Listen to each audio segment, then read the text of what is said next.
أعوذ بالله من الشيطان الرجيم. بسم الله الرحمن الرحيم.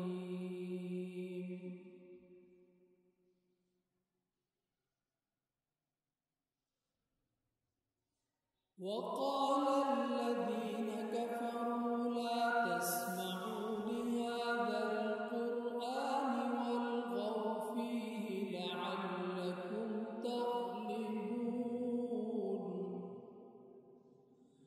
فلنذيقن الذين كفروا عذابا شديدا ولنجزينهم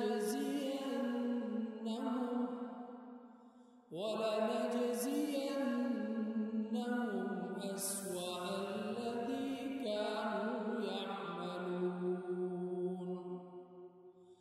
ذلك جزاء أعداء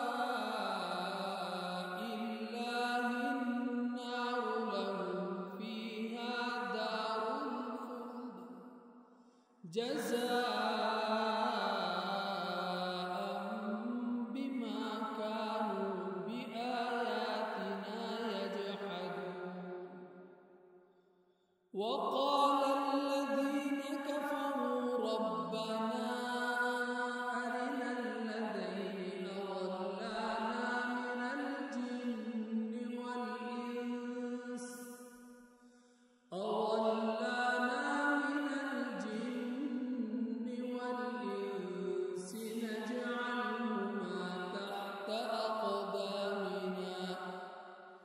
نجعلهما تحت أقدامنا ليكونا من الأسفلين. إن الذين قالوا ربنا الله ثم استقاموا تتنزل